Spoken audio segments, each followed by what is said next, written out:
Good morning students. आज के video lecture में आपका स्वागत है। 5वीं कक्षा सब्जेक्ट हिंदी सुलभ भारती। आज हम दूसरी इकाई में से चैप्टर नंबर 15 ज्ञानी लेसन की पढ़ाई करेंगे। तो देखते हैं बच्चों, ज्ञानी लेसन अनुलेखन करो। इस पाठ का मैं परिचय देती हूँ। पहले पाठ का परिचय। कुछ शब्द हिंदी और मराठी भाषाओं में एक जैसे हैं। देखो, कुछ कुछ शब्द हिंदी और मराठी भाषाओं में एक जैसे होते हैं, लेकिन उनके अर्थ अलग अलग होते हैं। इस पाठ में कुछ ऐसे ही शब्दों के बारे में बताया गया है। देखते हैं बच्चों, ज्ञानी लेसन शुरू करते हैं। बंडू बहू और सुदामा। देखो, बंडू बहू और सुदामा का परिवार आमने सामने रहता था। परिवार यानी कुटुंब। बंडू भाऊ आणि और सुदामा का परिवार कुटुंब आमने सामने रहता है। दोनों के बच्चे आपस में साथ साथ हंसते खेलते हैं। दोनों परिवार एक दूसरे के सुख दुख में सहभागी होते हैं। सहभागी होना यानी शामिल होने, सुख दुख में वो शामिल दोनों ही फैमिली होते हैं। दोनों की मातृभाषा भिन्न है। दोनों की लैंग्वेज, अपनी मातृभाषा माय बोली अलग अलग है, भिन्न है। इसके चलते एक ही शब्द के दोनों भाषाओं में अलग अलग अर्थ होने के कारण कई बार उनके बीच मनोरंजक स्थिति बन जाती है। मनोरंजक दिलचस्प स्थिति बन जाती है, जोकिंग स्थिति बन जाती है। देखो, ऐसी स्थिति आज भी बनी। ऐसा वो बोलते हैं। बंडू भाऊ क्या कहते हैं? मना करने के बाद भी बच्चे बरसात में भीग रहे हैं। मना करना यानी रोकना, रोकने से भी बच्चे बरसात आते हैं तो वो बरसात में भीगते हैं। अंदर बुलाकर उन्हें शिक्षा दो। वो क्या बोलते हैं? अंदर घर में बुलाकर उन्हें पनिशमेंट दो, शिक्षा दो। सुदामा क्या बोलता है? अरे बंडू भाऊ, मैं क्यों शिक्षा दूँ? सुदामा क्या बोलता है बाजू वाले को? बंडू भाऊ, मैं क्यों शिक्षा दूँ? शिक्षा तो उन्हें विद्यालय में मिल जाती है। वो क्या बोलते हैं? उसे स्कूल में शिक्षा मिलती है। बंडू भाऊ, तो क्या बच्चे ऐसे ही भीगते रहेंगे? वो क्या बोलते हैं? तो बच्चे ऐसे ही भीगते रहेंगे। सुदामा, बच्चे तो बंदर होते हैं। सुदामा क्या बोलता है? बच्चे तो बंदर होते हैं, मंकी होते हैं, इसलिए खेलते ही रहेंगे। तो बंडू बाबू बोलते, लेकिन जब आसपास कहीं समुद्र नहीं है, समुद्र यानी सागर, आसपास कोई सागर नहीं है तो बच्चे बंदर कैसे जाएंगे? देखो, बंदर कैसे जाएंगे? सुदामा, अच्छा जरा बैठो। सुदामा क्या बोला? अच्छा जरा बैठो, मैं भीगा हुआ ऊन का स्वेटर सुखाने के लिए फैला आता हूँ। मैं भीगा हुआ स्वेटर, ऊन का स्वेटर, लोकर का स्वेटर में सुखाने के लिए फैलाता हूँ। बंडू बाबू बोलते, तुम ऊन के स्वेटर को ऊन में कैसे सुखा सकते हो? देखो, वो क्या बोलते हैं? ऊन को ऊन में कैसे सुखा सकते हो? ऊन का स्वेटर, ऊन यानी मराठी में वो क्या बोलते हैं? धूप को ऊन बोलते हैं। ऐसा वो शब्दों का खेल है। दोनों का अर्थ भिन्न भिन्न है। एक शब्द एक है, लेकिन उसका अर्थ भिन्न भिन्न है। देखो, ऊन के स्वेटर को ऊन में कैसे सुखा सकते हो? सुदामा बोलता है, अच्छा ये सब छोड़ो, बेटी को खत भेजा कि नहीं? खत यानी पत्र, चिट्ठी भेजा कि नहीं? ऐसा सुदामा बोलता है बंडू भाऊ का। अच्छा ये सब छोड़ो, बेटी को खत भेजा कि नहीं?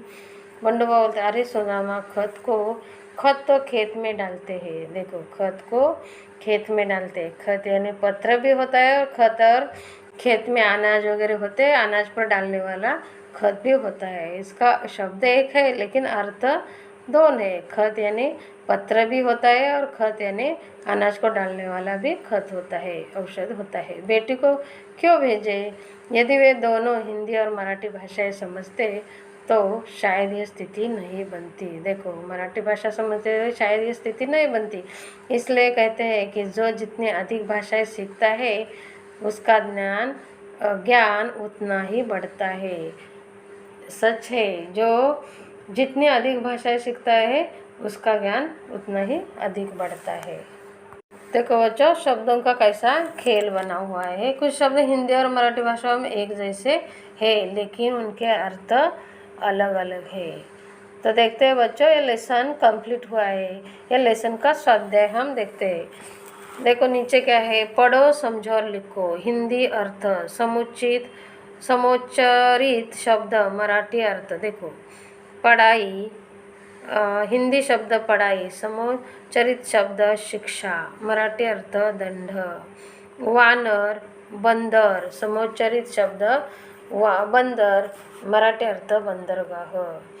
ऊन आणि हिंदी अर्थ ऊन, समोच्चरित शब्द ऊन, मराठी अर्थ धूप. देखो आगे क्या है. हिंदी पत्र, समोच्चरित शब्द खत, मराठी अर्थ खाद. खाद यानी खेत पे डालने वाला खाद. हिंदी अर्थ घास, समोच्चरित शब्द घास, मराठी अर्थ निवाला. हिंदी अर्थ ठंडी, समोच्चरित अर्थ जाड़ा, मराठी अर्थ मोठा. देखो आगे क्या है. विद्यार्थियों से मुखर वाचन करवाए. पाठ में आए सामने आमने सामने जैसे शब्द युग्म हिंदी और मराठी में समोच्चरित भिन्नार्थी तथा समानार्थी शब्दों पर चर्चा करें. लेखन में विराम चिन्ह के प्रयोग हेतु प्रोत्साहित करें. छोटे परिवार के महत्व को समझाइए. देखो इसका स्वाध्याय प्रश्न, यह भी प्रश्न बच्चों परीक्षा में पूछे जा सकते हैं. कोष्टक में से उचित शब्द चुनकर रिक्त स्थानों की पूर्ति करो. देखो मातृभाषा, ज्ञान, आमने सामने, साथ साथ, सुख दुख. 1. बंडुभाव और सुदामा का परिवार डैश डैश रहता है. उत्तर है आमने सामने. दोनों के बच्चों आपस में डैश डैश खेलते हैं. उत्तर है साथ साथ खेलते हैं. 3. दोनों के परिवार एक दूसरे के डैश डैश में सहभागी होते हैं. उत्तर है सुख दुख में. 4. दोनों की डैश डैश भिन्न है. मातृभाषा भिन्न है. 5. जो जितनी अधिक भाषाएं सीखता है उसका डैश डैश उतना ही बढ़ता है, ज्ञान बढ़ता है. देखो आगे का प्रश्न है. निम्नलिखित प्रश्नों के उत्तर एक वाक्य में लिखो. किसके बच्चे बरसात में भीग रहे हैं. उत्तर है सुदामा के बच्चे बरसात में भीग रहे हैं. 2. सुदामा के अनुसार शिक्षा कहाँ मिलती है. उत्तर है सुदामा के अनुसार शिक्षा विद्यालय में मिलती है. 3. बच्चों को बंदर कौन मानता है. उत्तर है सुदामा बच्चों को बंदर मानता है. 4. सुदामा को अपना स्वेटर कहाँ सुखाना है.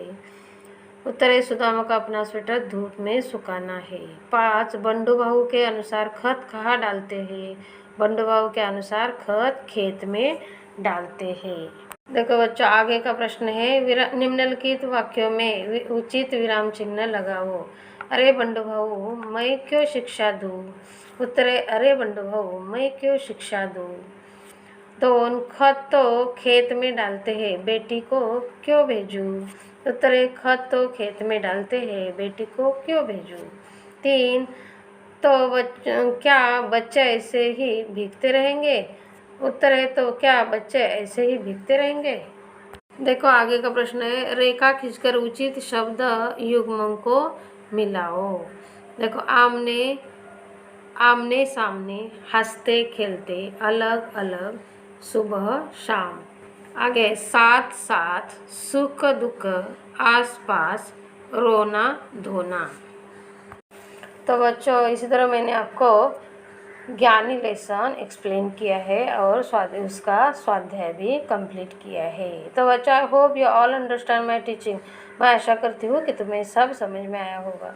तो बच्चों आपको वीडियो अच्छी लगी हो तो लाइक सब्सक्राइब और शेयर ज़रूर करो. Thank you. चलो फिर मिलेंगे अगले वीडियो में. बाय.